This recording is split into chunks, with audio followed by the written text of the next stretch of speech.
बिस्मिल्लाहिर्रहमानिर्रहीम। अस्सलाम वालेकुम स्टूडेंट्स। आपका एक और दोस्त FAR2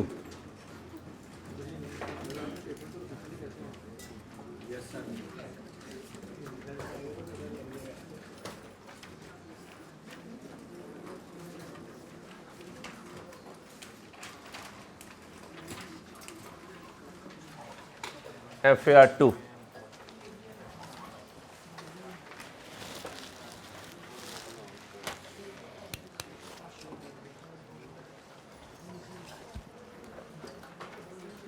बच्चों, बायो से आए आपने अकाउंटिंग शुरू की। अकाउंटिंग शुरू करने के बाद FAR1 की। अब हम मूव करने लगे FAR2 में। कोई बच्चा ऐसा तो नहीं है जिसने FAR1 ना पढ़ा और FAR2 की क्लास में हो। कोई ऐसा बच्चा ना हो बेटा, बड़ी मुश्किल होती है यार। FAR1 वाले जानते हैं, जो इंट्रो पढ़े बगैर आए थे वो बेचारे 4 महीने यही सोचते रहे, यार इंट्रो मैंने क्यों नहीं पढ़ा, मुझे क्यों निकाला। ठीक है, तो FAR2 में कोई बच्चा ऐसा ना हो जिसने FAR1 ना पढ़ी हो। मेरे बच्चों, अगर अनफॉर्चुनेटली एडमिशन ऑफिस ने आपको एडमिशन दे दिया FAR1 पढ़े बगैर, तो मुझे बता दीजिए, ताकि पहले FAR1 पढ़ें फिर FAR2 में आए। FAR2 FAR1 से आसान है बेटा। FAR2 FAR1 से आसान है। आपके पूरे CA की लाइन में अकाउंटिंग का जो पेपर मुश्किल है वो इंट्रो है। इंट्रो के बाद आगे मुश्किल नहीं है। मैं सीरियस कह रहा हूँ, मजाक नहीं करता। मैं पढ़ाई के मुतालिक कभी मजाक नहीं किया। इंट्रो मुश्किल था, इंट्रो पढ़ाना भी मुश्किल और इंट्रो पढ़ना भी मुश्किल। उसके बाद FAR1 है। FAR2 FAR1 से आसान है। FAR2 FAR1 से आसान है। दो चीज़ें चाहिए, एक रेगुलरिटी और एक डेली का काम डेली। बस दो चीज़ें चाहिए, छुट्टी ना करना। 100 लेक्चर हैं, 100 नंबर है। 100 लेक्चर हैं, 100 नंबर है। एक गुड न्यूज़ तुम्हारी ये है कि इंशाल्लाह एक्स्ट्रा क्लास नहीं है, इंशाल्लाह। क्योंकि कसूर मेरा नहीं था, कसूर पीछे इंट्रो ना पढ़ने का था, और उसके बाद कसूर आया क्रैश का। तो दोनों दफ़ा मैं कसूरवार नहीं था, लेकिन दोनों दफ़ा ब्लेम मेरे पे था। एक बच्चा AFC पढ़ के आया, उसे पहले दिन ही लगा यार ये क्या भला है, पहले वीक की एक्स्ट्रा क्लासेस करवा रहा है, क्योंकि उसने इंट्रो नहीं पढ़ी हुई थी। फिर माशाल्लाह कुछ चीते और चीतियों ने डिसाइड किया FAR1 पढ़ना है। अब 45 दिन में FAR1 करना समुंदर था पूरा, वो तो अल्लाह पाक ने अपने फजल से और आप लोगों की बरकत से पूरा करवाया। तो FAR2 में इंशाल्लाह एक्स्ट्रा क्लासेस नहीं होंगी। 100 क्लासेस हैं, 100 नंबर हैं, 1 आवर 30 मिनट की क्लास है। 150 घंटे हम पढ़ेंगे इंशाल्लाह, उसके बाद रिवीजन करेंगे। ठीक है बच्चों?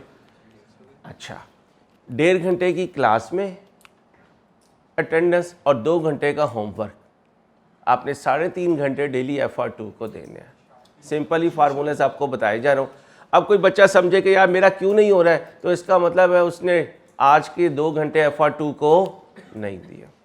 और 6 दिन के बाद कितने हो जाएंगे? 12 घंटे। और 12 दिन के बाद 24 घंटे। फिर आ जाएगा T20 का वर्ल्ड कप आ गया। अब ये बच्चा क्या कहेगा, यार रिकंसिडर कर रहा हूँ FAR2 दूँ या। प्रॉब्लम पहले बता देता हूँ ना, ताकि बाद में मसले ना आए।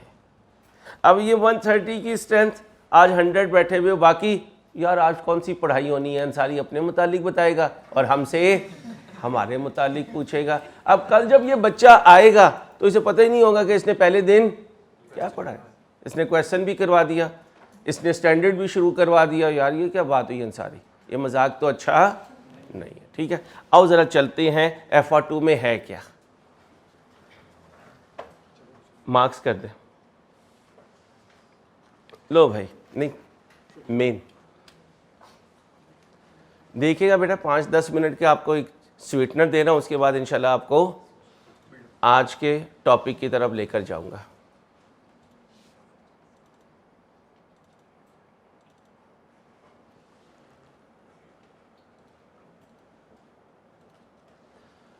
लो बच्चों,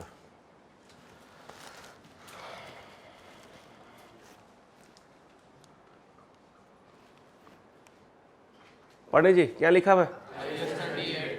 IAS 10 एंड IFRS 15, IF 9, 16। अच्छा, दीवाने पढ़ रहे होंगे IS-16, IS-16 नहीं है, IFRS-16 है, लीजिस। क्या? लीजिस। फिर 21, 12, 8। यहां से परेशान नहीं होना हो यार, अभी तो मुसीबत पढ़ के आए फिर आ गया, ये देखो खाली जा रहा है। 3 अटेम्प्ट पहले ये शिफ्ट हो गया FR2 से, कहां?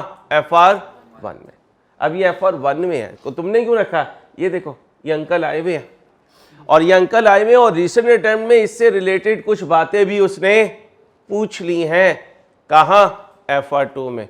तो FR1 में जो करके आए वो इंप्लाइड है कि FR2 में शामिल है। मेरे बच्चों टाइम पे आया करो मेरी जान। Thank you.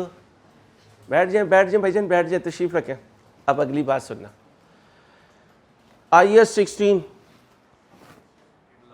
ठीक है, वो आपके सिलेबस में इनडायरेक्टली है। कौन? IS-16। अच्छा, IS-23 बोरिंग कॉस्ट इनडायरेक्टली तुम्हारे सिलेबस में मौजूद है। क्यों? किसी ना किसी क्वेश्चन में कोई ना कोई पॉइंट बोरिंग कॉस्ट का आ जाएगा। और ये अंकल तो छोटे भाई हैं किसके? IS-16 के। अभी बताता हूं, IS-38 इंटेंजिबल पे है और IS-16 टेंजिबल पे है। वो कॉस्ट मॉडल, वो रिवैल्यूएशन मॉडल, कॉस्ट की determination, useful life, change in accounting estimate, सब कुछ इसमें आएगा, सब कुछ इसमें आएगा। अच्छा, इसका बड़ा लाडला है एग्जामिनर का ये देखो, दिस सिर्फ इधर नहीं आया, बाकी हर अटेम्प्ट में आया। कितना आया? 9%। 9 लेक्चर है मेरे इस टॉपिक पे। कितने? तो फिर 1% पे 1 लेक्चर। पहले का है 100 लेक्चर 100 नंबर। माशाल्लाह माशाल्लाह। भाईजान दोस्त से सुबह लिया था, पूछ तो लेते ना रिंगटोन कहाँ से बंद करते। चलो चलो चलो जल्दी से मेरे दोस्त। और गुस्सा नहीं करना, खासकर जिन्होंने पहली दफ़ा मेरे से पढ़ रहे उन्होंने गुस्सा नहीं करना। 2-4 दिनों में आप आदत समझ जाएंगे, मैं भी आपकी आदत समझ जाऊंगा इंशाल्लाह। ठीक है, शुरू में ऐसा लगेगा यार ये तो पर्सनल हो रहा है यार। ठीक है, तो पर्सनल नहीं है, हम खेलते ही पर्सनल है भाई। तो फिर पहला टॉपिक कौन सा शुरू करूंगा? कितने मार्क्स? Average 9 marks. अच्छा, बहुत ज़्यादा वॉलेटिलिटी भी नहीं है। कितने हैं? जब ये 15 हुआ करते थे ना उस वक्त कहाँ गया IFRS 15, ये कम हुआ करता था, ये नहीं होता था, ये FR1 में होता था। ये देखें यहाँ नहीं है। क्यों नहीं है? FR1 में होता था। अब यहाँ आ गया है 16 नंबर का ऑटम 22 में आया, 7 नंबर का स्प्रिंग 22 में आया। एग्जामिनर का बहुत फेवरेट एरिया है IFRS 15। क्या होता है ये बाद में करेंगे, क्योंकि सारा खोल दिया तो बंद करना मुश्किल हो जाएगा, बंद करना मुश्किल हो जाएगा। 3 टॉपिक इसमें एग्जामिनर जो है वो हमारे जानलेवा बनाता है, लेकिन जो बच्चा रेगुलर रहेगा उसके लिए नहीं है। सुन लीजिएगा, IFRS 16 लीजिस, एग्जामिनर को इससे बहुत मोहब्बत है।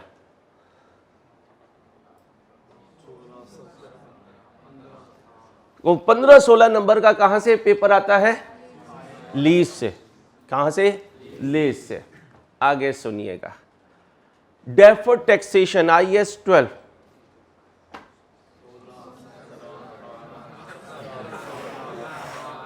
कोई 16-17 नंबर यहां से आते हैं। 35 हो गए। अब आ जाए कंसोलिडेशन।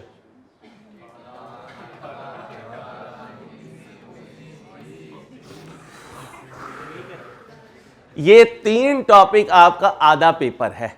ये 3 टॉपिक आपका आधा पेपर है, आधा पेपर है। ठीक है, तो जो ज़रा हैवी होता है ना उसको ज़रा बाद में निपटाया जाता है।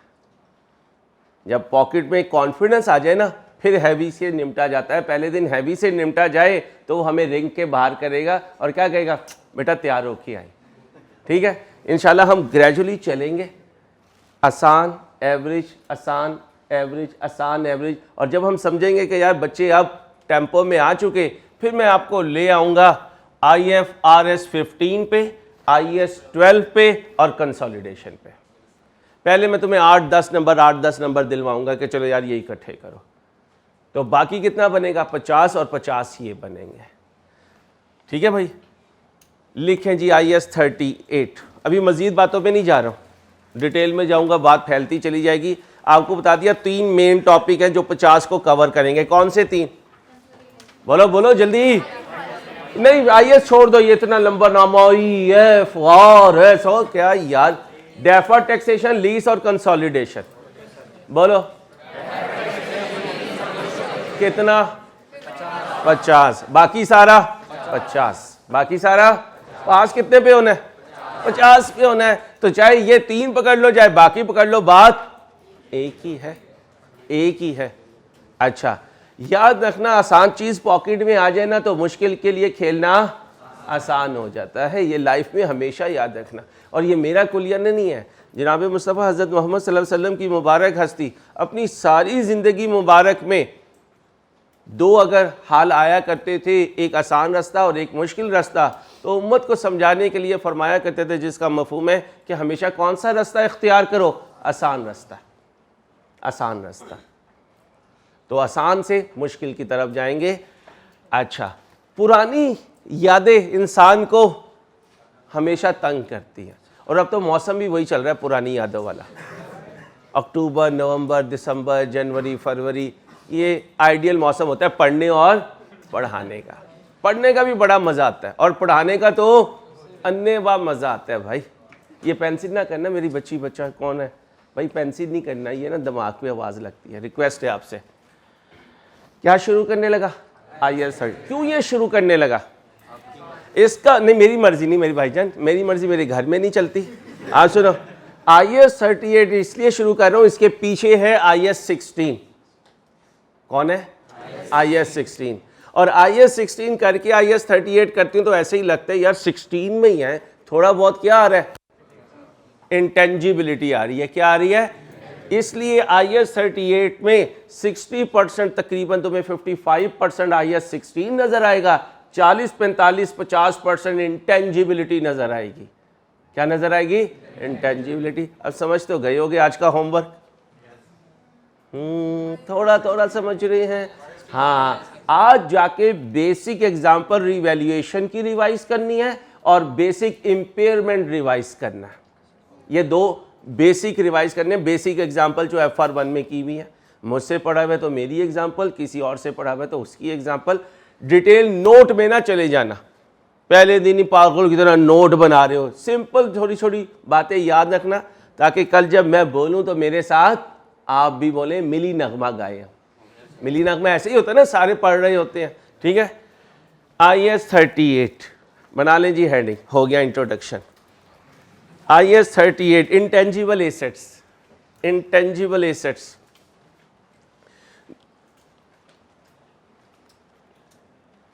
बना लिया भाई? खोलें जी पहली स्लाइड, मुझे दे दीजिए।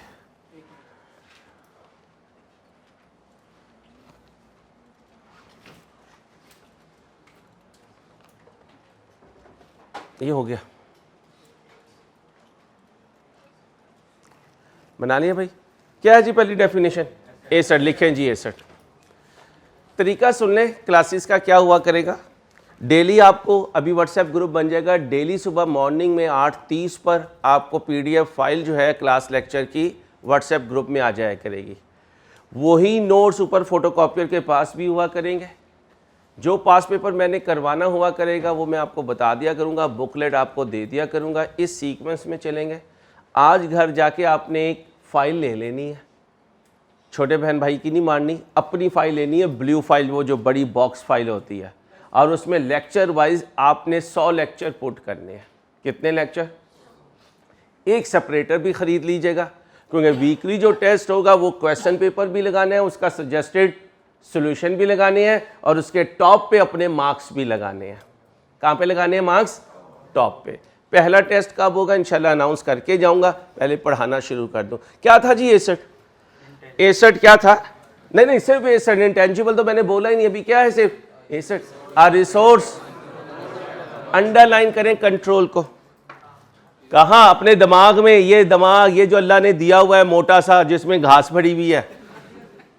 A resource controlled by the company as a result of and from which future economic benefits are expected to flow to the entity। PDF file तो अभी मिल जाएगी आपको, व्हाट्सएप ग्रुप बन रहा है आपका। पहली हेडिंग किस चीज़ की है? एसेट की। और एसेट में क्या वर्ड आया? कंट्रोल्ड। अंडरलाइन करें, लिखें अपने पास। एसेट की डेफिनेशन की जगह छोड़ दें, वो तो नोट्स आ जाएंगे, नीचे लिखें controlled. What do you mean by organizational control? Organisation का कंट्रोल है जी इस चीज पे, कंट्रोल। शाबाश शाबाश जी, वेरी गुड। पहला पॉइंट, हमारी मर्जी है कि हम इसको यूज करें और इसके आने वाले बेनिफिट से हम इंजॉय करें। दूसरा पॉइंट, हम इसको रोक सकते हैं क्या? खबरदार इसको तुमने यूज किया, ये तो मेरे कंट्रोल में है। तो अपनी मर्जी से यूज करना और दूसरे को उस पर रोकने की पोजीशन में होना, अगर ये दो हमारे पास राइट्स हैं तो ऑर्गेनाइजेशन इस रिसोर्स को क्या कर रही है? कंट्रोल। पहले डेफिनेशन लिख लें, सामने से ही लिख लें डेफिनेशन, सामने से ही लिख लें डेफिनेशन। बैठ जाएं बेटा, आ जाएं, जल्दी आ जाएं, रोज टाइम पे आइएगा please. A resource controlled by the company as a result of past events. A resource controlled by the company as a result of, बोल के लिखा करें, समझाया भी था पास्ट में, as a result of past events। लिखे, कोई बच्चा नहीं लिख रहा है तो वो ज्यादती कर रहा है भाई, अपने साथ ज्यादती कर रहा है। इंशाल्लाह जिम्मेदारी ले रहा हूँ एक ही अटेम्प्ट में FR2 करने की, लेकिन शर्त ये मेरी मान के चलेंगे, अपनी नहीं चलानी। लिख लो भाई, लिख लिया, कर ली। कैसी हो, क्या रेट चल रहा है?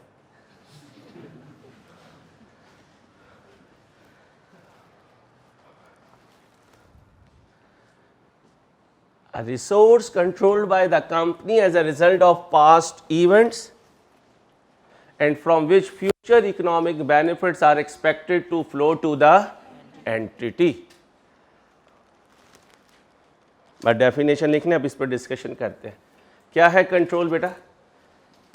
Company has the power to obtain the future economic benefits flowing from the underlying resource and can also restrict the access of others to those benefits।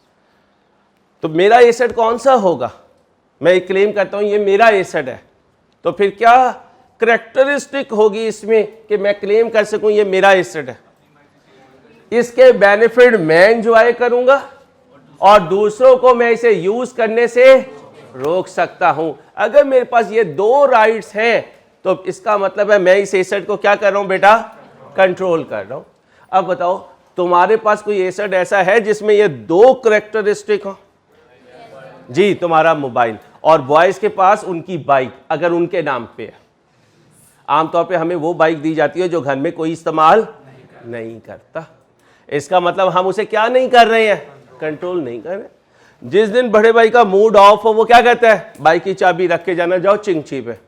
इसका मतलब है उसने हमें रिस्ट्रिक्ट कर दिया। तो इसका मतलब इस बाइक का कंट्रोल मेरे पास नहीं बल्कि मेरे बड़े भाई के पास है। इसलिए दो कंडीशंस होना मस्ट है। क्या कर रहा हूं? आने वाले बेनिफिट्स मैं एंजॉय कर रहा हूं और दूसरे को मैं उसकी इस्तेमाल से रोक सकता हूं, रिस्ट्रिक्ट कर सकता हूं। अगर ये दो करेक्टरिस्टिक्स हैं तो ये रिसोर्स मेरा एसेट है। क्या मैंने इंटेंजिबल की बात कर दी? नहीं, मैंने कहा कि मैंने तो अभी सिर्फ किसकी बात की है? एसेट की बात की है। और इसमें दो वर्ड्स अंडरलाइन किए, एक कंट्रोल और दूसरा इकोनॉमिक बेनिफिट्स। बैठ जाए बेटा, टाइम पे आया करें।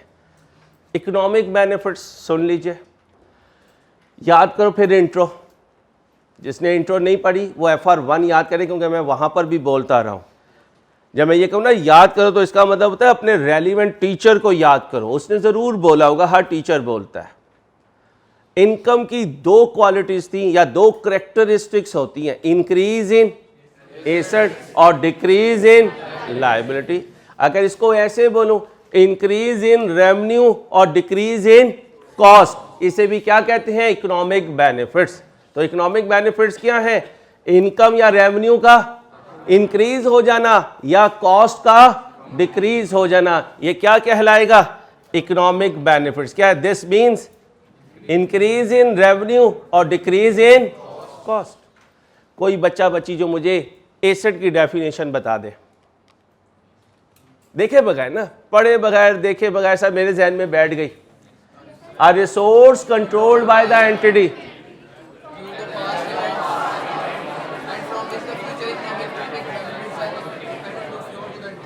पहला एमसीक्यू आ सकता है एसेट की करेक्टरिस्टिक पे। दो हैं, एक कंट्रोल्ड बाय द कंपनी और दूसरा कैन रिस्ट्रिक्ट दूसरा इकोनॉमिक बेनिफिट्स एंजॉय करेगा। अच्छा, दूसरा एमसीक्यू कंट्रोल पे आ सकता है। कंट्रोल की दो करेक्टरिस्टिक, एक power to obtain the future benefit, दूसरी power to restrict the others from the use of the asset. तीसरा एमसीक्यू क्या होते हैं future economic benefit? Increase in revenue और डिक्रीज इन कॉस्ट। एसेट इसलिए बताया क्योंकि अगला वर्ड जो मेरे मुंह से निकलने वाला है वो क्या है? Intangible asset. क्या है? Intangible asset. तो इंटेंजिबल एसेट बाद में है, पहले उसका एसेट होना जरूरी है। इंटेंजिबल एसेट बाद में है, पहले उसका एसेट होना जरूरी है। और एसेट होने के लिए रिसोर्स कौन कंट्रोल कर रहा हो? कंपनी। और उससे मिलने वाले बेनिफिट्स भी कंपनी को एक्सपेक्टेड हो कि मैं एंजॉय करूंगी। और कंट्रोल कंपनी का हो, इसके लिए दो कंडीशन मेट होना जरूरी है। पहली, उसकी पावर है कि वो उससे बेनिफिट्स इस्तेमाल खुद करेगी, और दूसरों को उसके यूज से रोकने की पावर है। बैठ जाए भाई, जरा जल्दी आ जाएगा प्लीज। और फिर फ्यूचर इकोनॉमिक बेनिफिट क्या है? इंक्रीज इन रेवेन्यू और डिक्रीज इन कॉस्ट। ये क्या था? एसेट। क्या था? एसेट। क्लियर है? रिवाइज कौन करेगा घर जाके? आप करेंगे, रोज का काम रोज। और भाईजान ये तो वही बुजुर्ग हैं तरावियों वाले, आज बड़े खूबसूरत लग रहे हैं माशाल्लाह, नया सूट पहना। IS 38। अब सुन लो बेटा, ये स्टैंडर्ड अब हमारी ज़िंदगी के साथ जुड़ गए। आज जाना है ICAP की साइट पर, स्टूडेंट लॉगिन करना है, अपना पासवर्ड लगाना है, वहाँ पब्लिकेशंस में जाना है। कहाँ जाना है? पब्लिकेशंस में जाकर IFRS ऑर्डर करना है। कर दिया, तकरीबन 3000 या 3500 उसकी कीमत है। 5000 हो गई, चलो भजन, 5000 उसकी कीमत है। उस 5000 को आपने अल्लाह के लिए दे देना है। दे दिया, 10 दिन के बाद आपको वो पूरा एक थैला मिलेगा। बुक नहीं मिलेगी, क्या मिलेगी? पूरा थैला मिलेगा। उसमें 5 बुक्स होंगी। कितनी होंगी? 5 होंगी। पहले वो 5 आने दे, जब वो 5 आ जाएंगी तो मैं बता दूंगा कि 3 उठा के जॉब के लिए या CFAP के लिए रख दें, 2 उठाकर आपने क्लास में डेली आना है। और किसी बच्चे ने, बच्चियों को नहीं मैं मुखातिब, किसी बच्चे ने कहा ना सर शर्म आती है, तो मैंने उसकी शर्म वहीं पर बराबर कर देनी है। यानी डेली आपके पास राइस में एंटर होते हुए क्या होंगे? IFRS। ठीक है? अब ये ना उसे फाड़ दो। क्यों? IFRS FR2 के पेपर में लेकर जाने हैं। तो अजीब बंदा है, FR1 में कहता था नहीं लेके जाने, यहां पहले दिन कह रहा है लेकर जाने। क्यों? FR2 में वो स्टैंडर्ड पेपर वाले दिन आपके काम आएंगे। पेपर वाले दिन आपके काम आएंगे। How to use IFRS in paper, वो मैं आपको सिखाऊंगा कि आपने IFRS का जो बुक है उसको किस टॉपिक में कैसे इस्तेमाल करना है। एक तो इस्तेमाल करना है, कैसे करना है वो मैं सिखाऊंगा आपको। समझ गए? तो आज जाके पहला काम क्या करना है? 5000 कहीं से करने हैं। ठीक है? और फिर ऑर्डर करना है। इस ऑर्डर को डिले ना कीजिएगा। डिले करते हैं तो समटाइम उनकी कॉपीज़ ख़त्म हो जाती हैं, फिर वो कहते हैं अंडर प्रिंटिंग है, जब आएगा फिर आपको देंगे। ठीक है? चलें, अब हर स्टैंडर्ड करते हुए मैं आपको 5 बातें करवाया करूंगा आमतौर पे, कभी 4 हो जाएंगी, कभी 5। हेडिंग बनाएं, use of any standard, use of any standard या कवरेज ऑफ एनी स्टैंडर्ड। किसी भी स्टैंडर्ड की कवरेज कैसे करवाऊंगा, किसी भी स्टैंडर्ड की कवरेज कैसे करवाऊंगा। नंबर 1, स्कोप किसी भी स्टैंडर्ड IS हो या IFRS हो, IS हो या बोलें तो सही IFRS। हर स्टैंडर्ड के लिए FR2 में मैं आपको उसका क्या बताऊंगा, स्कोप बताऊंगा। स्कोप का मतलब होता है कहां अप्लाई होगा, कहां अप्लाई नहीं होगा। अपने वर्ड्स में लिख लें स्कोप के साथ ब्रैकेट में, कहां अप्लाई होगा, कहां अप्लाई नहीं होगा। अक्सर छोटी क्लासेस में बोलता हूं इंशाल्लाह और माशाल्लाह, ध्यान से लगाना है, कहीं अप्लाई होगा, कहीं अप्लाई नहीं होगा। बंदा मरने के करीब है, इंशाल्लाह नहीं लगाना, नहीं लगाना, उसके स्कोप में नहीं आ रहा है, नहीं आ रहा है भाई। बंदा जा चुका, प्रवास कर चुका और आप उसके लवाहिकीन को कह रहे माशाल्लाह, गलत, दोनों चीजें गलत लग गई। इसका मतलब इन दोनों वर्ड्स का इस जगह स्कोप नहीं था। अब कोई कहे यार दुआ करें मेरा बच्चा CA में कामयाब हो जाए, आप कहें हरगिज नहीं, हरगिज नहीं। इसका मतलब यहां पर कौन सा वर्ड था, इंशाल्लाह का वर्ड था। जी माशाल्लाह बच्चे ने मेरा CA कर लिया, होए होए बहुत बुरा हुआ।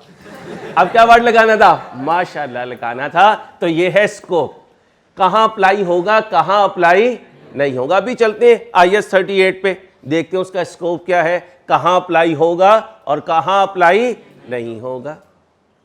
जहां अप्लाई होगा वहां अप्लाई नहीं किया, काम खराब, और जहां अप्लाई नहीं होना था वहां अप्लाई कर दिया, फिर काम खराब। तो इसका मतलब है स्कोप को बहुत ध्यान से समझना पड़ेगा, अदरवाइज हम शीट्स की शीट्स लिख के आ रहे होंगे और वो कचरे में जा रही होंगी। क्यों, क्योंकि वहां इसका स्कोप है ही नहीं। ठीक है, ये मैं क्यों बोल रहा हूं, क्योंकि FR2 में मेरा पास एक्सपीरियंस ये है, जब टीचर स्कोप बता रहा होता है तो बच्चा अपना मैसेज बॉक्स देख रहा होता है कि अभी तो टॉपिक शुरू हुआ ही नहीं। स्कोप के बाद उस स्टैंडर्ड में आपकी तारीफ होगी, क्या होंगी, तारीफ होगी, लेकिन तारीफ उस खुदा की जिसने ये जहां बनाया, क्या जमीन बनाई, क्या आसमान बनाया।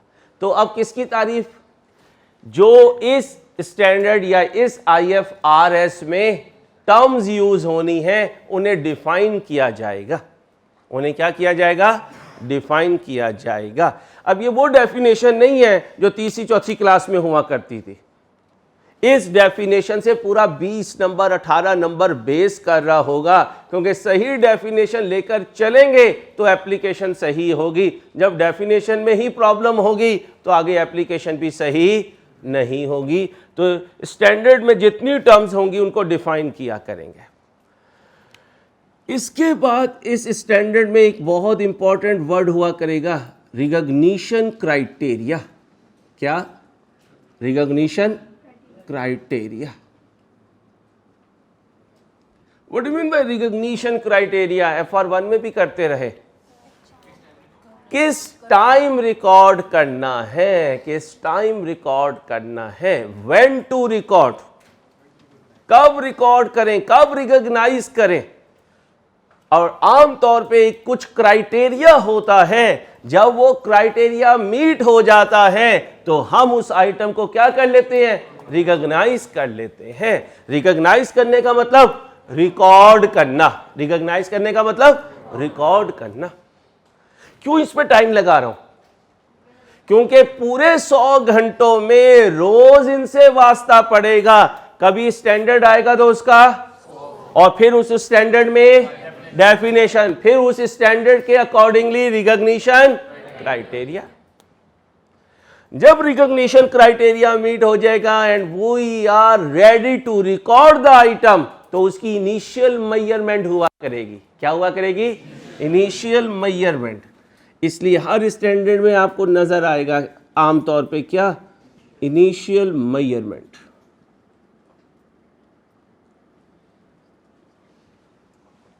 What do mean by initial measurement? पहली दफा रिकॉर्ड किस वैल्यू पे करूं। ये अभी ना करें ना, ये कॉस्ट तो एक घोटा लगा हुआ है। जिस दिन उसने कहा फेयर वैल्यू पे पहली दफा करो, यार मेरे मुंह पे तो क्या आ रही है, कॉस्ट आ रही है। तो ऐसे नहीं चलना, ठीक है। इनिशियल मेजरमेंट किस वैल्यू पे करूं, इनिशियल मेजरमेंट किस, कब करूं, कितना रिकॉर्ड करूं।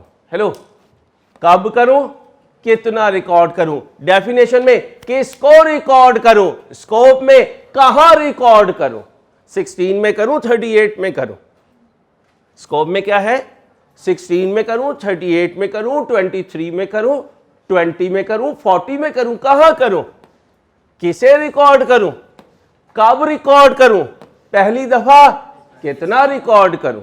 अच्छा, अब बिजनेस क्या है, गोइंग कंसर्न। बिजनेस क्या है, गोइंग कंसर्न। तो इसका मतलब गोइंग कंसर्न है तो बिजनेस तो चलता रहेगा। अगर चलता रहेगा तो इनिशियल मेजरमेंट पे जिंदगी स्टॉप नहीं होगी। इसके बाद क्या आएगी, सब्सिक्वेंट मेजरमेंट आएगी। सब्सिक्वेंट मेजरमेंट, बेटा बातें नहीं यार, F2 में बातें नहीं है, टाइम नहीं है मेरे पास।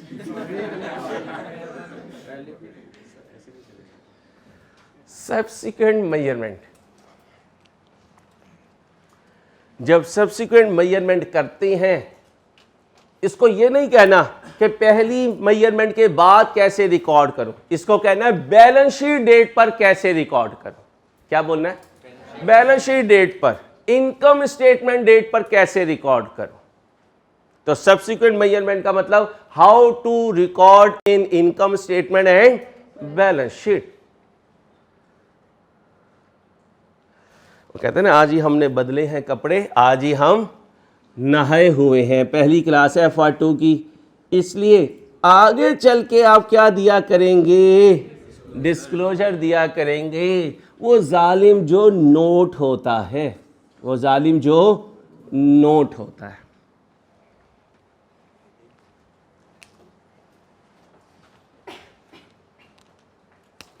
तो हर स्टैंडर्ड में मोर और लेस ये चीजें मैं डिस्कस किया करूंगा। क्या, scope, definition, recognition criteria, initial measurement, subsequent measurement and last में डिस्क्लोजर। और आज हमारा मेहमान कौन है, IS 38। आज है मेरे बच्चों, IS 38 is required to be applied in accounting for intangible assets।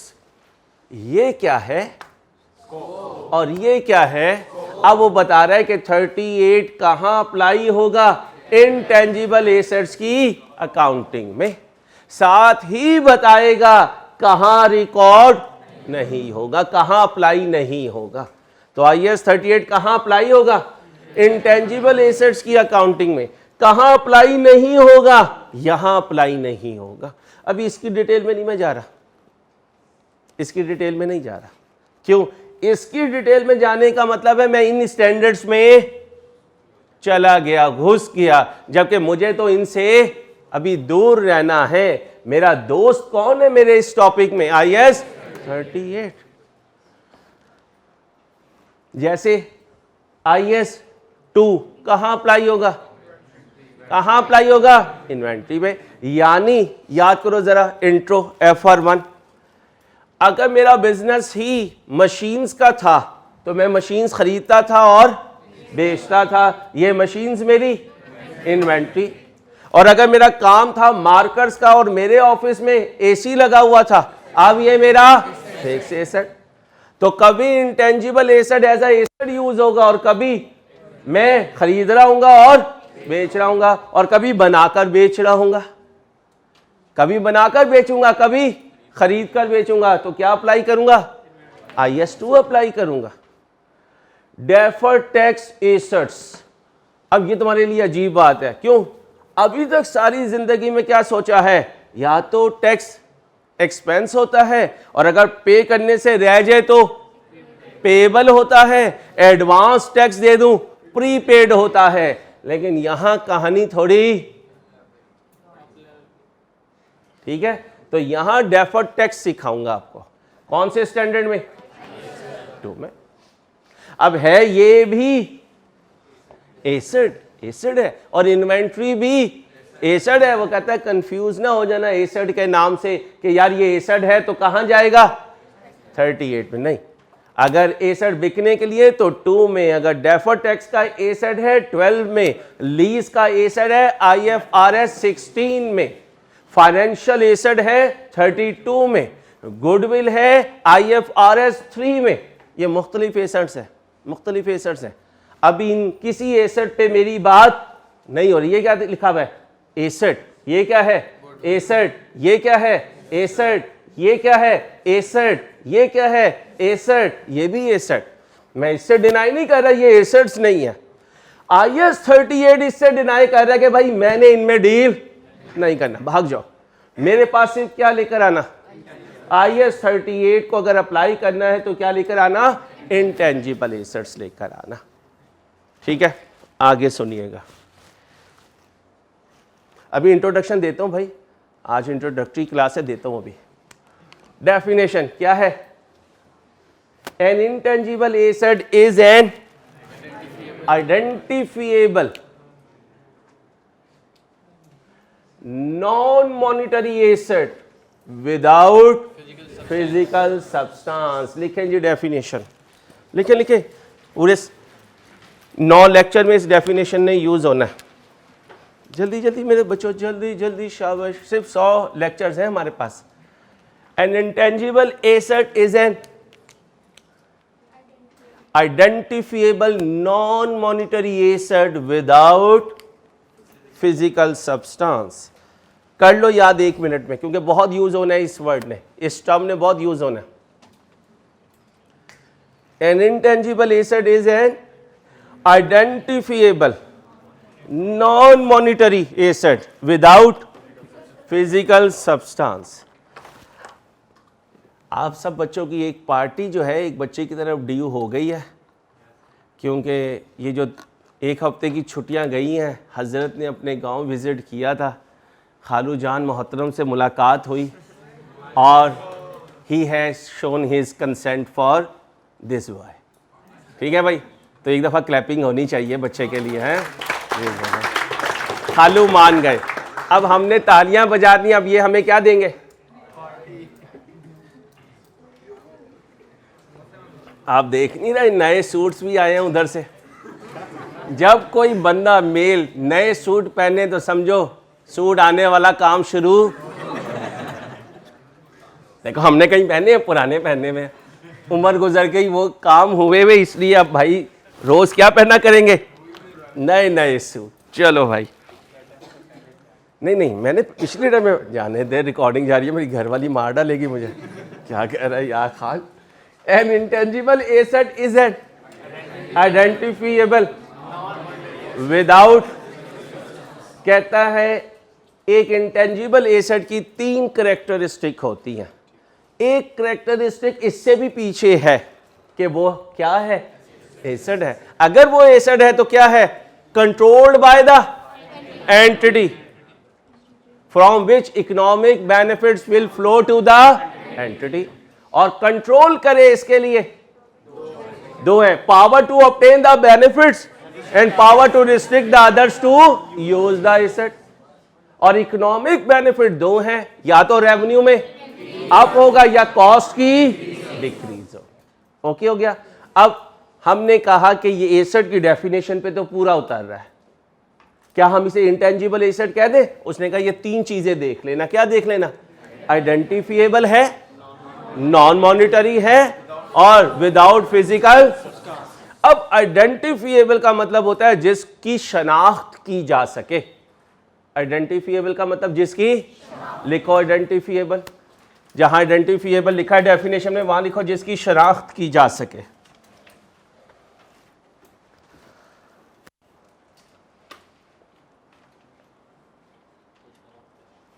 जिसकी शनाख्त की जा सके।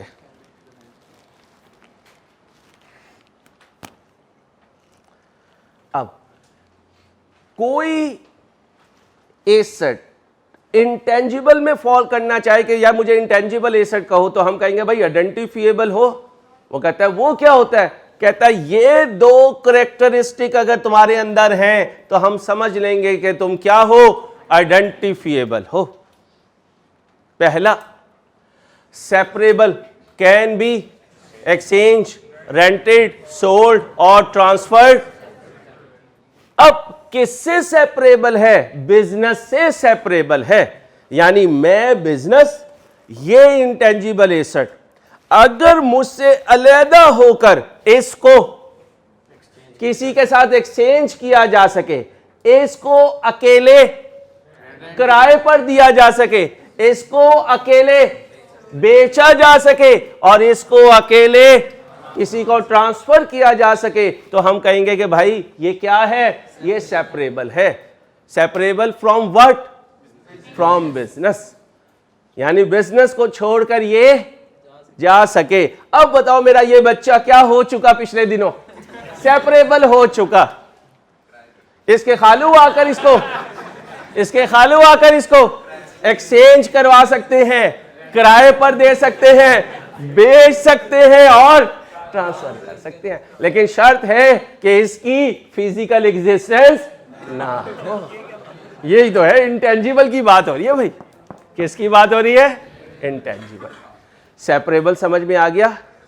यानी बिजनेस को ये डिटैच हो सके, बिजनेस से ये अच्छा डिटैच होके क्या क्या कर सके, इससे इसको किसी के बदले दे सके, किराए पे दे सके, बेच सके और अच्छा दूसरा आइडेंटिफिएबल होगा अगर कॉन्ट्रेक्चुअल और अदर लीगल राइट की वजह से ये हमारे पास मौजूद है।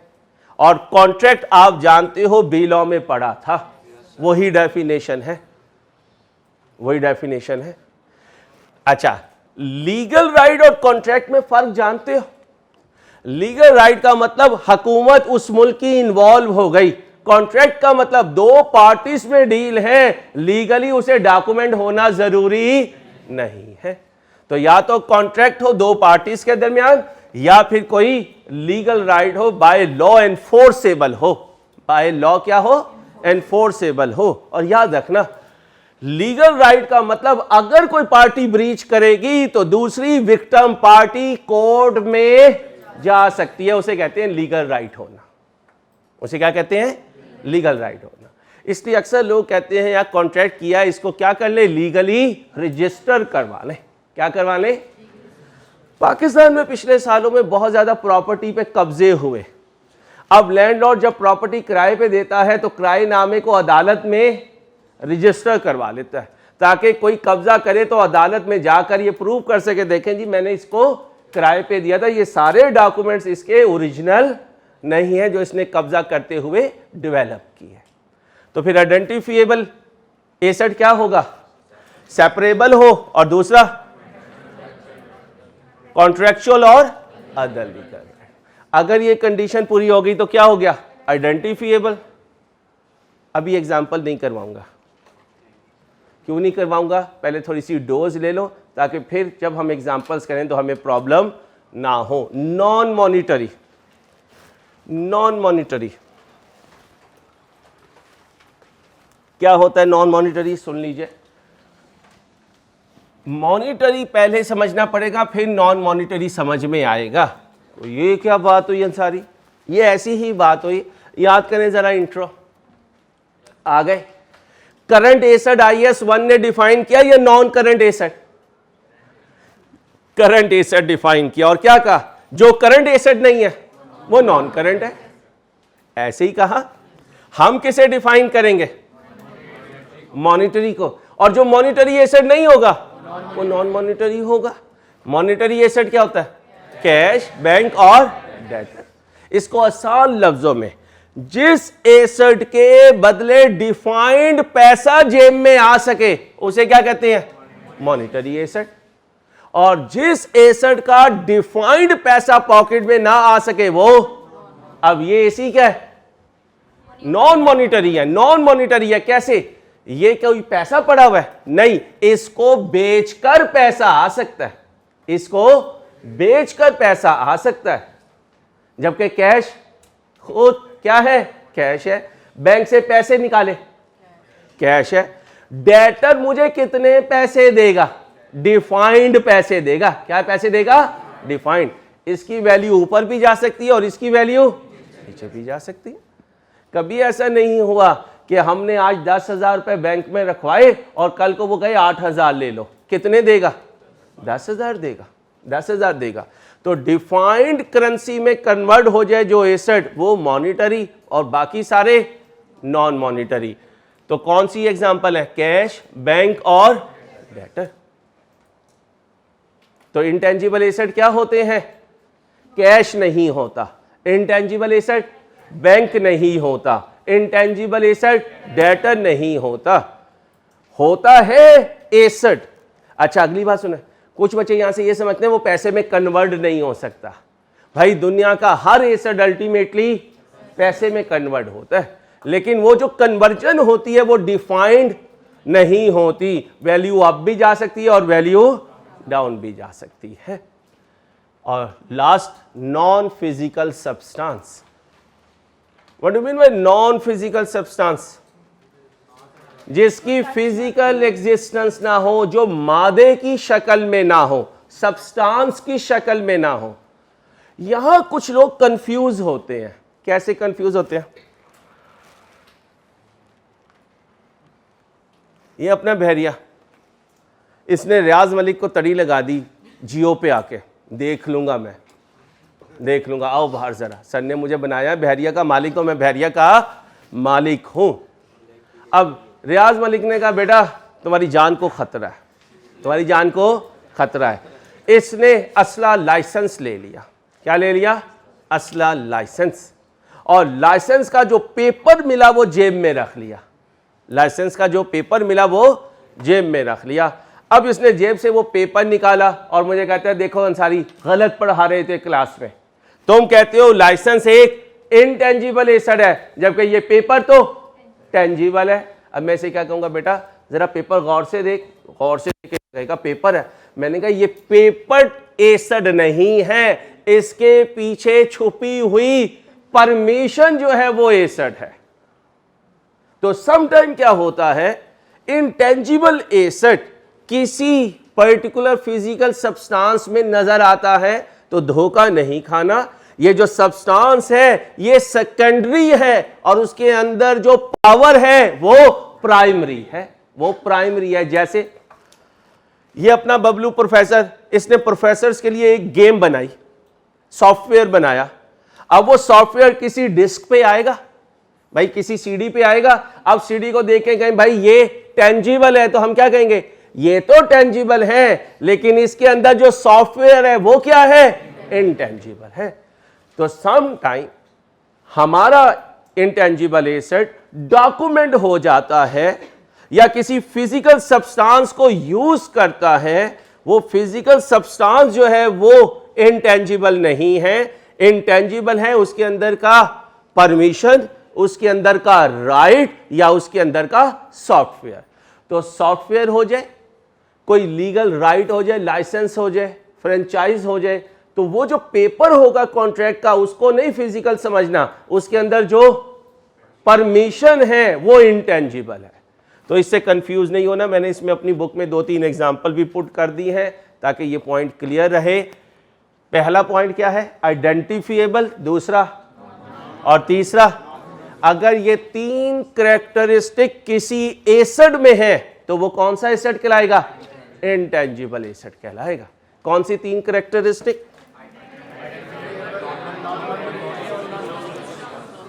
एक टिप दे दूं जिंदगी का, FR2 क्लास में तैयार हो जाती है।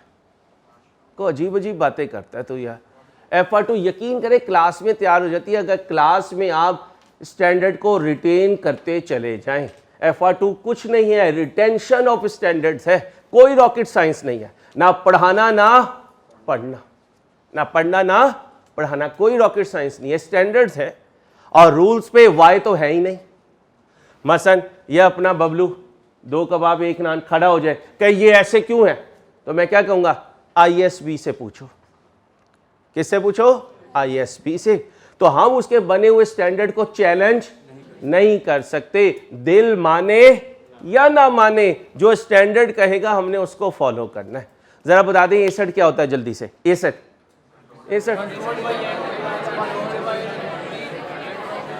अच्छा, जब मैं पूछूं जो बताएगा वो तो वेल एंड गुड, जो नहीं बताएगा वो मुझे नहीं, खुद को भी नहीं दे रहा, अपने पेरेंट्स को धोखा दे रहा है।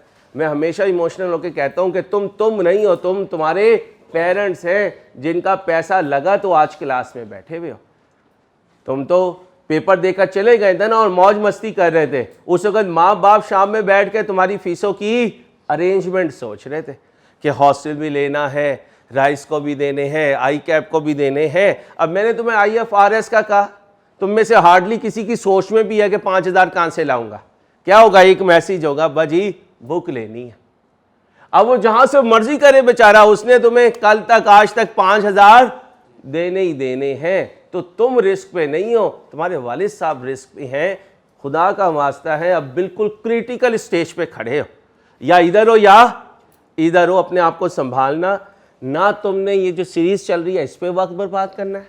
आगे एक मुसीबत वर्ल्ड कप की आ रही है, उस पर अपने आप को बर्बाद नहीं करना, क्योंकि वर्ल्ड कप जो भी उठाए तुम्हें उसमें से कुछ नहीं मिलना, कुछ नहीं मिलना तुम्हें। इसलिए प्लीज अपनी पढ़ाई पे फोकस करना। जी भाई, इंटेंजिबल एसेट, हर एसेट इंटेंजिबल है अगर वो आइडेंटिफिएबल है, और तीसरा कोई एसेट आइडेंटिफिएबल हो जाए, कितनी क्वालिटीज, 2, सेपरेबल हो और कॉन्ट्रैक्चुअल हो, वो लीगल राइट भी हो सकता है। दूसरी नॉन मॉनिटरी का मतलब वो मॉनिटरी एसेट, वो कैश, बैंक या डेटर नहीं है। और तीसरा फिजिकल सब्सटेंस, और अगर कहीं पहली नजर में कोई फिजिकल सब्सटेंस नजर आए तो उसे टेंजिबल एसेट नहीं समझना, क्योंकि वो हकीकत नहीं है। हकीकत उसमें छुपी हुई या इजाजत है, या फिर उसके अंदर छुपा हुआ कोई सॉफ्टवेयर है या कोई राइट है। राइट, सॉफ्टवेयर, और तीसरा परमिशन, इजाजत। इजाजत, राइट और इजाजत आमतौर पे एक ही मीनिंग में लिए जाते हैं। अब देखिएगा भाई, देखो तुम हो 130 रोज स्टैंडर्ड खोलें अपने लिए, अपना मतलब ढूंढें, तो 130 लोगों का टाइम जा रहा होगा।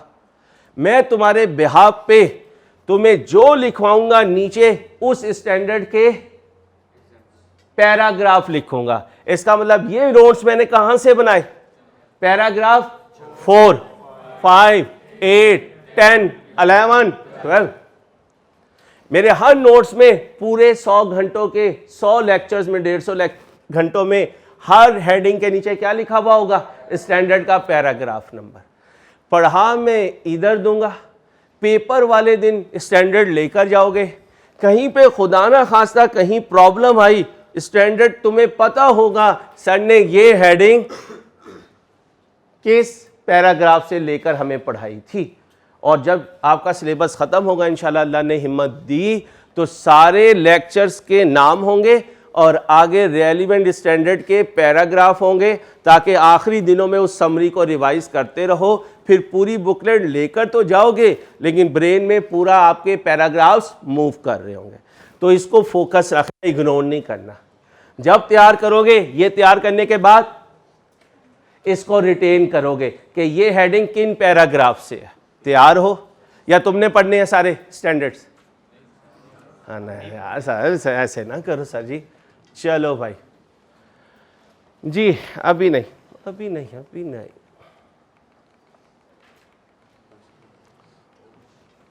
सर अभी इंट्रोडक्शन होना है, खामोश हो जाओ। कमाल हो गई। पहले दिन इंट्रोडक्शन होता है, टीचर अपना बताता है, स्टूडेंट अपना बताते हैं, ठीक है। ये आ गया स्कोप, फिर आ गई कितनी डेफिनेशन करवाई? 4 किसने 4 करवाई, मुझे भी बता दो। 2 करवाई है, एसेट बताया है और इंटेंजिबल एसेट बताया है। ओ भाई, एसेट बताया और इंटेंजिबल एसेट बताया। अब एसेट के अंदर बारीकियां हैं तो वो तो उसकी बारीकियां हैं, हमने तो किसे डिफाइन किया है, एसेट को। अच्छा, जब एसेट हो गया तो अगली इंटेंजिबल एसेट क्या है। तो 2 डेफिनेशन मैंने आपको सिखाई है। अच्छा, जब तुम नोट्स देखोगे तो उसमें और डेफिनेशन भी होंगी, और डेफिनेशन भी होंगी। इसका मतलब उन डेफिनेशंस की अभी मुझे जरूरत नहीं है। मसलन कैरिंग अमाउंट लिखी हुई होगी, क्या लिखी होगी, यूजफुल लाइफ लिखी हुई होगी, क्या लिखी होगी, रेजिडुअल वैल्यू लिखी हुई होगी। ये बातों की अभी मुझे जरूरत नहीं है, इसलिए मैं इन्हें अभी डिफाइन भी नहीं कर रहा। क्या आ गया, recognition criteria. when to record, at what value to be record, what should be recorded in balance sheet, what should be shown in balance sheet, financial statement में जो शो करेंगे वो डिस्क्लोजर। अब कहां जाने लगा, रिकॉग्निशन क्राइटेरिया पढ़े जरा। An intangible asset shall be recognized if and only if it is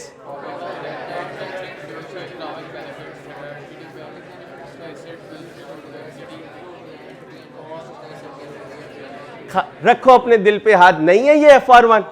यही मैंने कहा था 60% इंट्रो यूज होगा FR1 में, अल्लाह के फजल से हुआ, और इसी तरह 60% FR1 यूज होगा FR2 में।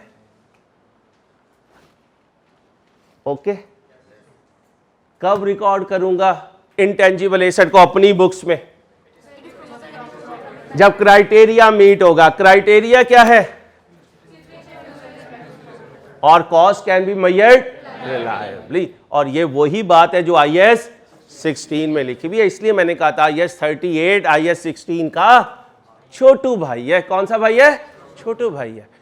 बहुत सी चीजें IAS 38 में 16 की हैं। अब क्या आ गया? Initial measurement. अब बताओ, इसे छोड़ दो। 16 में किसी एसेट को पहली दफा किस पे रिकॉर्ड करते थे? उसकी कॉस्ट पर। तो इसका मतलब है अगले 35 मिनट में सर अंसारी क्या करने लगे? इंटेंजिबल एसेट की कॉस्ट डिटरमाइन करने लगे। अब मेरे दोस्तों फिर नजर आप ही जाती है, सर अगर ये एक इंटेंजिबल एसेट है, अगर ये इंटेंजिबल एसेट है तो कहां से आ सकते हैं? अक्वायर किया जा सकता है। अक्वायर करने का मतलब एक्सचेंज ऑफ एसेट से भी आ सकते हैं, सिखाया हुआ है FR1 में exchange of asset. Government grant से भी आ सकता है, याद करें IAS 20। वो कुछ दिल को सुकून हो रहा? जिसने भी तुम्हें डराया वो बहुत ही जालिम है, जिसने ये कहा यार FR2 बहुत मुश्किल है, पहली अटेम्प्ट में पास करना तो पॉसिबल ही नहीं, इसको टोटल रिवर्स कर दो, लिख लो साइन करवाने तो अल्लाह के फजल से साइन करवा लो। पूरे कैफ की रिपोर्टिंग में सबसे आसान FR2 है। 2 शर्त, छुट्टी ना करना और डेली का होमवर्क करना, बस और कुछ नहीं है। तो हॉस्टल में जो भी भाई लोग बैठा हुआ है उसे क्या कहो? भाई ये 2 काम करूंगा इंशाल्लाह मैं पास हो जाऊंगा, अल्लाह ने चाह तो। जी, और कहां से आएगा? और कहां से आएगा?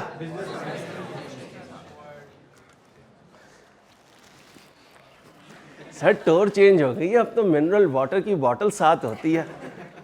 हमें हमारे खालू मिले थे, वो बेचारे मजदूर आदमी थे, मान तो गए थे लेकिन ये चीजें साथ नहीं आई थी। चलो भाई, क्या आया बेटा? एक्वायर करने लगा। कैसे एक्वायर करूंगा? परचेज से। फिर कैसे एक्वायर करूंगा? फिर कैसे आएगा? फिर कैसे आएगा? फिर कैसे आएगा? बिजनेस कॉम्बिनेशन का मतलब जब एक बिजनेस दूसरे को एक्वायर करता है तो उसकी सारी चीजें इसके पास आती हैं। अब हो सकता है उनमें क्या मौजूद हो? इंटेंजिबल एसेट मौजूद हो। तो कोई पूछे इंटेंजिबल एसेट बिजनेस में कहां कहां से आ सकता है?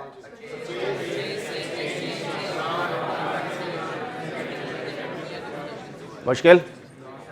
अच्छा, देखता हूं कितना तुम मुझे समझ पाते हो। अब अगले स्टेप मेरा क्या होगा?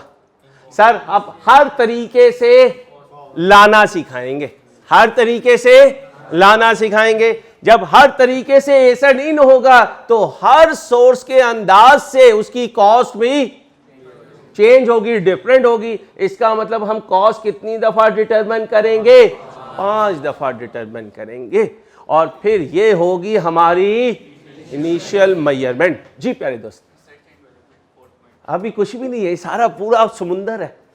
ठीक है, सुने भाई, इस पे कम से कम 4-5 लेक्चर लगेंगे। Internally generated including research and development. फर्क बता देता हूं, यहां बारोबार खरीद लाऊंगा, यहां कुछ देकर ले आऊंगा, यहां गवर्नमेंट को सल्यूट करके ले आऊंगा, यहां खुद बनाऊंगा, और यहां किसी बिजनेस को खरीदूंगा उसके साथ आ जाएगा। तो जब खुद बनाऊंगा तो भाई आपको पता है टाइम लगता है, तो समझे ये घर में बन रही है और ये मैं बाजार से खरीद के ला रहा हूं। अब क्या करूंगा, अब मैं और आप चलेंगे मार्केट। कहां चलेंगे, मार्केट, और मार्केट से खरीद के लाएंगे इंटेंजिबल एसेट और लाएंगे भी सेपरेटली। इसलिए तो कहा था ये क्या होना चाहिए, सेपरेबल होना चाहिए। क्या होना चाहिए, सेपरेबल। इंट्रोडक्शन ले ले, चलो आओ आओ भाई, आ जाओ आ जाओ आ जाओ, इंट्रोडक्शन होने लगा है। इंटेंजिबल एसेट्स एक्वायर्ड, और याद है IAS 16 में purchase price less trade discount less cash discount, बोलो तो सही गूंगो, less subsidy less rebate add import duty delivery cost non refundable taxes assembling cost site preparation cost professional charges insurance in transit legal fee LC charges professional charges, इन सबको add कर दिया करते थे। कब तक ऐड करते रहते थे, जब तक वो वर्केबल लोकेशन और कंडीशन में ना आ जाए। कुछ आज यही करेंगे। फर्क ये होगा, पहले खरीद के लाते थे तो पूरी गली देखा करती थी, क्यों, फिजिकल सब्सटेंस होता था। आज आएगा तो पड़ोस वाली आंटी को पता नहीं चलेगा, क्योंकि कोई फिजिकल सब्सटेंस नहीं होगा। और अगर हुआ भी सेकेंडरी फिजिकल सब्सटेंस तो वो जेब में होगा, लाइसेंस असले का है भाई। वो तो असला जब ये निकालेंगे तो पता चलेगा भाईजान पानी वाली 100 लेकर आए। छत पे खड़े होंगे, ठा ठा ठा, नीचे अंकल जा रहे होंगे नमाज पढ़ने, उन पे क्या गिर रहा होगा, पानी, जो इनके हिसाब से गोली होगी। ठीक है, आओ बच्चों, बस जी मेरे दोस्तों। The cost of a separately acquired intangible asset comprises less add।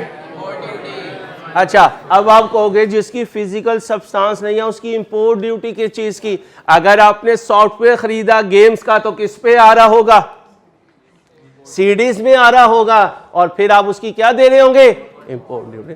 इसलिए पाकिस्तान में अक्सर जो सॉफ्टवेयर है वो 2 नंबर होते हैं, खरीद लो वो चलते ही नहीं है। क्यों, क्योंकि उनके पीछे उनका लाइसेंस नहीं होता, राइट नहीं होता। क्या नहीं होता, राइट नहीं होता। ये सारी बातें करेंगे आगे चल के। At any directly attributable cost such as,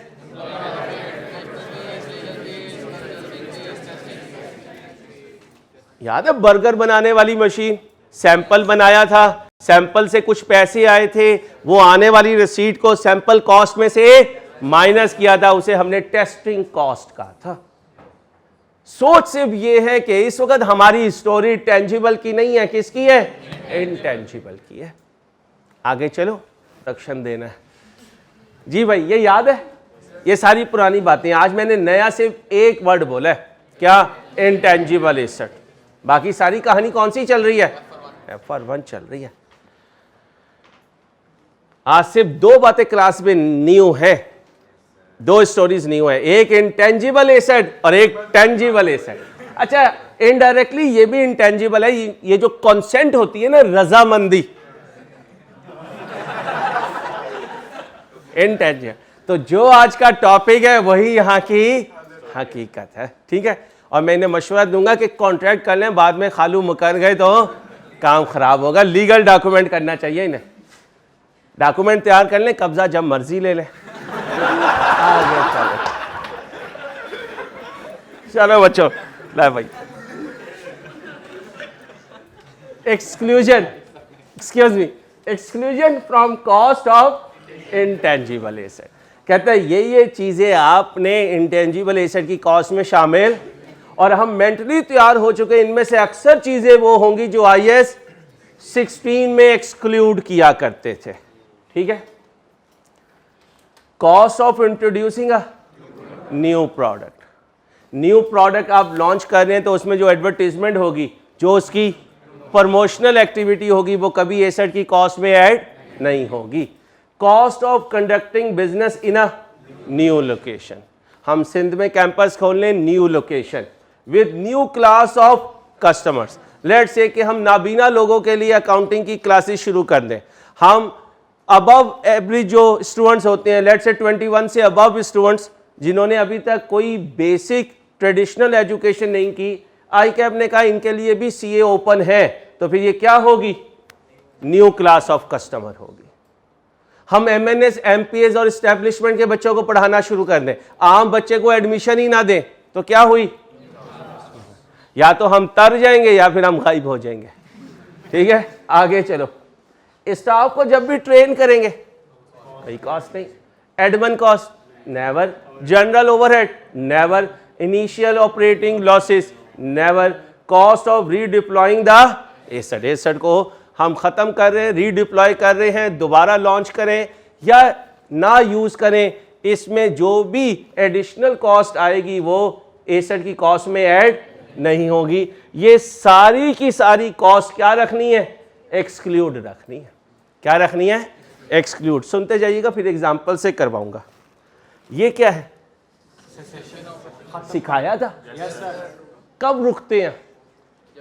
कब कॉस्ट को एसेट की कॉस्ट में ऐड करने से रुक जाते हैं? भाई अब नहीं करनी। जब वर्केबल लोकेशन और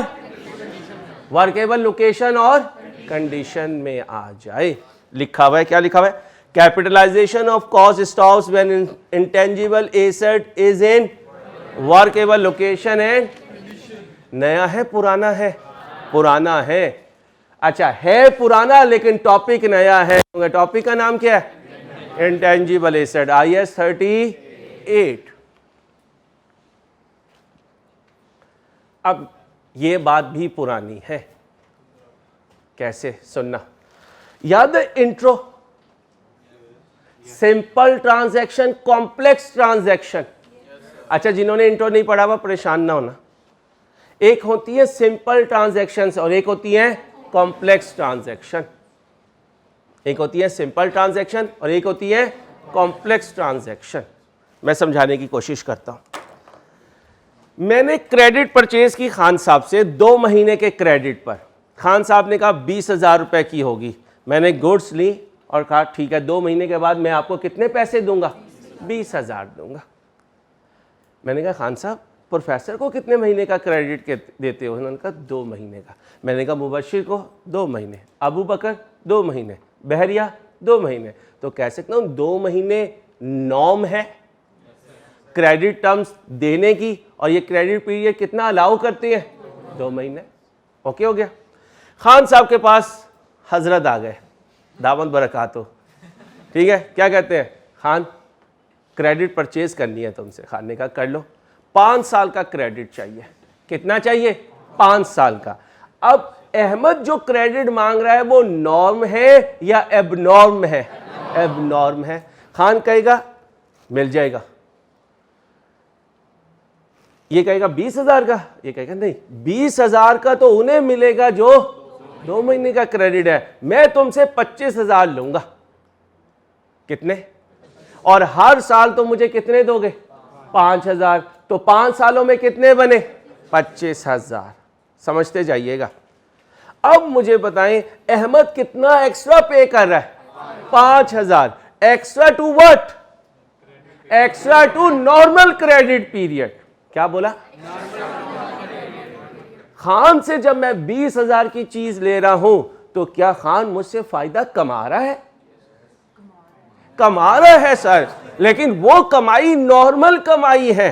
लेट्स से 1,000 रुपए कमाई है तो मुझसे 1,000, मुबशिर से 1,000, प्रोफेसर से 1,000, अबू बकर से 1,000। अहमद से कितना कमाया? 6,000। 5,000 नहीं, कितना कमाया? 6,000। 1,000 trading profit, 1,000 5,000 interest income, 5,000 interest income.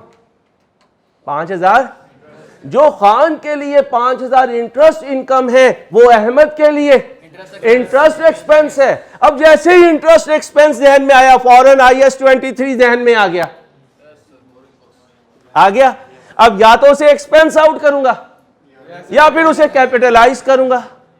Capitalise करना है तो फिर इंटेंजिबल एसेट को क्या होना पड़ेगा? क्वालिफाइंग एसिड होना पड़ेगा। क्या होना पड़ेगा? क्वालिफाइंग एसिड होना पड़ेगा। समझ आ गई बात? कोई कंफ्यूजन? अब मैं यहां से पढ़ाने लगा, ध्यान से देखिएगा।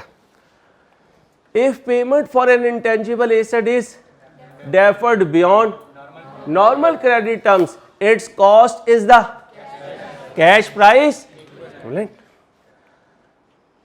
Interest expense price with deferred payments minus price with normal credit terms. Ahmed को इन्होंने चार्ज किया 1 लाख और मुबशिर को चार्ज किया, तो मुबशिर को 85,000 में, अहमद को 1 लाख में कितना एक्स्ट्रा?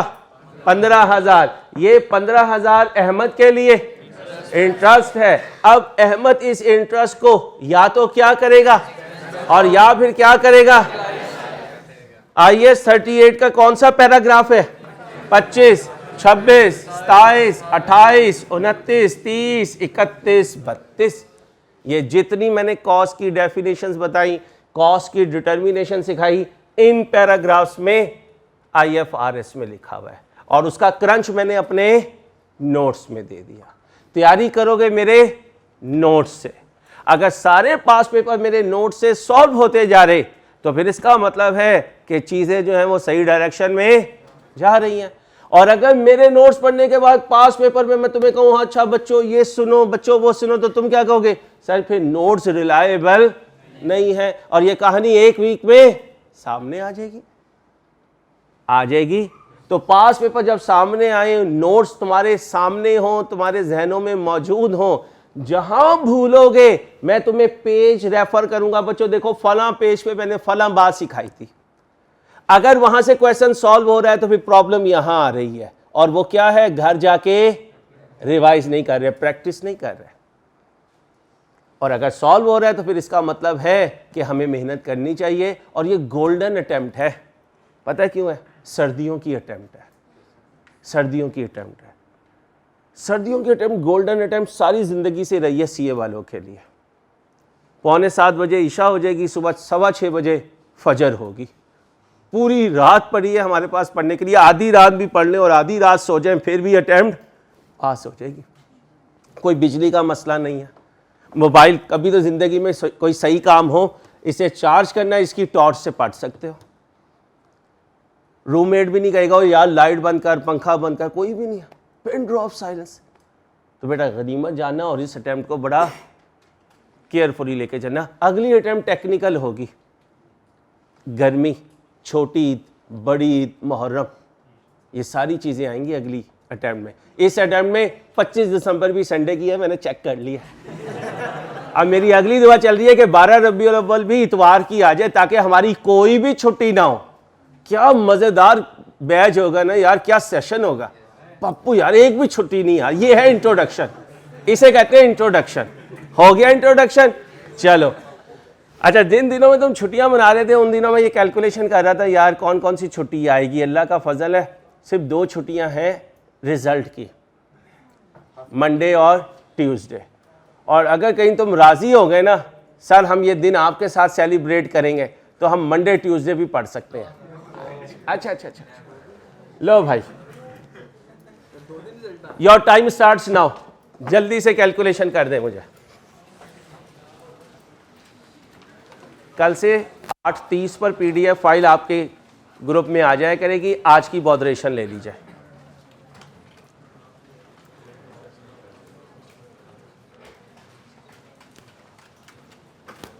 तस्वीर ले ले, एक बच्ची तस्वीर ले ले, बाकियों को शेयर कर ले। इधर वाली बच्ची को नज़र नहीं आ रही होगी। व्हाट्सएप ग्रुप बन गए? पेपर की डेट काउंट करके ना आज उसमें लिखने इतने दिन रह गए हैं। शहबाज नवाज को पता है। FR2 के ग्रुप में बॉयज़ और गर्ल्स में लिख रहे हैं इतने दिन रह गए हैं।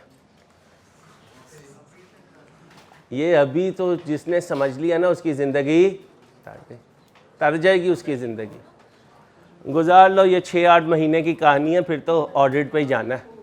और प्रीमियम चार्टर्ड अकाउंटेंट बनने के लिए अटैम्प्ट्स कम से कम होनी चाहिए बेटा। टॉप 10 में फिर ही चांस मिलता है। अपने आप को ये समझो कि मैंने नॉर्मल चार्टर्ड अकाउंटेंट बनना है या प्रीमियम चार्टर्ड अकाउंटेंट बनना है। अगर प्रीमियम बनना है something special has to be done.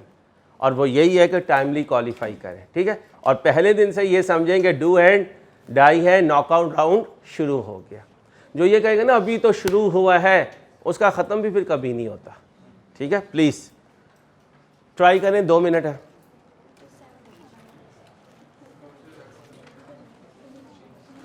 ये रजिस्टर घर लेके जाएंगे बच्चियों, रजिस्टर घर लेके जाएंगे। लिखने बेटा, लिख लो मेरे बच्चे, शाबाश, लिखो लिखो। F2 में मैं सारे को रजिस्टर भी चेक किया करूंगा, टाइम काफ़ी है मेरे पास अब।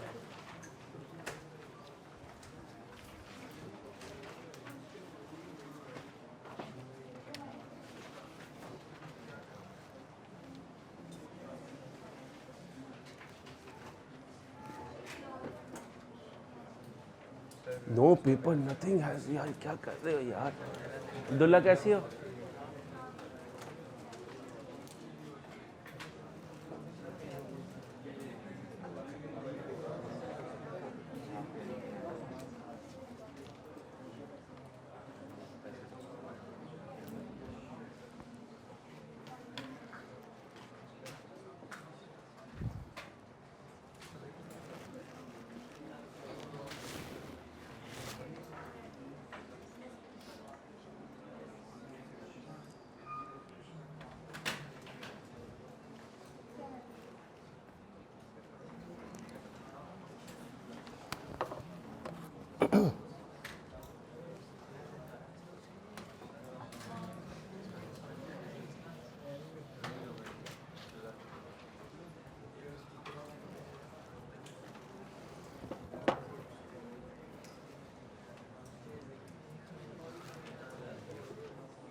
जी बच्चों शुरू करूं बेटा? एक्सक्यूज मी, क्या कह रहा है? Atiq limited acquires new technology that will significantly reduce its energy cost। अभी इंटेंजिबल एसेट्स की लिस्ट मैंने आपको नहीं दी। अभी हमारी यही अजम्पशन है कि जो मैं अक्वायर कर रहा हूँ वो क्या है, इंटेंजिबल एसेट। इस पे बात करेंगे लेकिन वक्त आने पे। इसका मतलब ये न्यू टेक्नोलॉजी मेरे लिए क्या आ गई, intangible asset. That will significantly reduce its, याद करें, economic benefits, increase in revenue और डिक्रीज इन कॉस्ट। तो ये क्या है, decrease in cost for manufacturing. Cost incurred include, जी भाई, कॉस्ट ऑफ न्यू टेक्नोलॉजी, ये परचेज प्राइस हो गई, trade discount less, training cost ignore. Ignore का मतलब क्या, एक्सपेंस। इसका मतलब है ट्रेनिंग एक्सपेंस डेबिट और कैश हमारा क्रेडिट। ओके हो गया। Initial testing of new technology, जी, at operating losses incurred while other parts of plant shut down during testing and training, क्या करेंगे, इग्नोर। जी भाई कर दें कैलकुलेटर पे, this minus this plus this, 13,20,000। ये क्या है, cost of intangible asset purchased. पूरा बोले, cost of intangible asset purchased. एक मिनट बेटा, क्या IAS 38 न्यू टेक्नोलॉजी को इंटेंजिबल एसेट समझेगा? जी समझेगा। पहली बात इसके स्कोप में आता है। दूसरी बात क्या थी, डेफिनेशन। इंटेंजिबल एसेट क्या होता है, आइडेंटिफिएबल। न्यू टेक्नोलॉजी आइडेंटिफिएबल है और बिजनेस से सेपरेटली अक्वायर की गई, इंडिपेंडेंट बेसिस पर आई। दूसरी बात क्या थी, non monetary technology, non monetary है। तीसरा, फिजिकल सब्सटेंस नहीं होता, टेक्नोलॉजी को देख के नहीं कह सकते ये टेक्नोलॉजी रखी हुई है। तो तीनों डेफिनेशन पूरी हो गई। फिर एसेट हो, इसके लिए क्या जरूरी था, कंट्रोल्ड बाय द बिजनेस। जब इसने अक्वायर किया तो यही कंट्रोल करेगा, इंप्लाइड अजम्पशन है। दूसरा, या तो रेवेन्यू को इंक्रीज मिले या कॉस्ट को, तो ये कॉस्ट को क्या दे रहा है, डिक्रीज दे रहा है। इसको इनिशियली रिकॉर्ड करूंगा तो इसकी कॉस्ट पे, और कॉस्ट हमने डिटरमिन की कितनी आई, 13,20,000, 13,20,000। क्या एंट्री पास करो, intangible asset debit bank credit, intangible asset debit bank credit.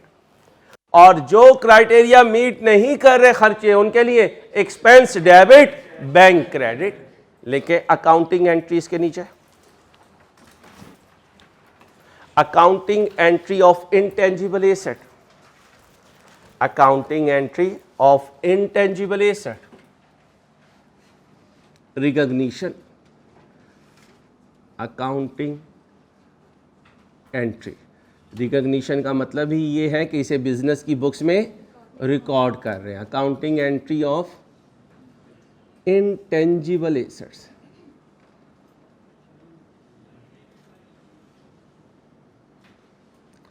क्या एंट्री पास करेंगे बेटा, इंटेंजिबल एसेट डेबिट,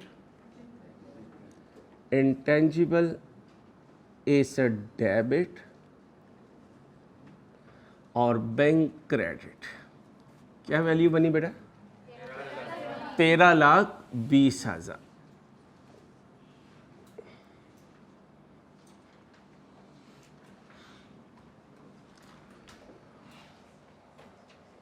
नीचे लिखे accounting entry of related expense, या सिर्फ एक्सपेंस कर लें, अकाउंटिंग एंट्री ऑफ एक्सपेंस,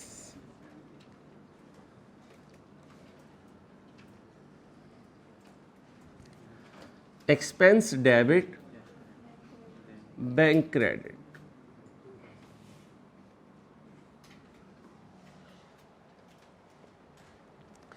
यानी जो क्राइटेरिया मीट कर जाएगा वो इंटेंजिबल एसेट को डेबिट करवा जाएगा, और जो क्राइटेरिया मीट नहीं करेगा वो एक्सपेंस को डेबिट करवा जाएगा। दो ही कहानियां, या एसेट बनाए या एक्सपेंस बनाए, या कैपिटल एक्सपेंडिचर है या रेवेन्यू एक्सपेंडिचर। टाइम हो गया, इंशाल्लाह अगले लेक्चर में मुलाकात होगी। अल्लाह हाफिज़।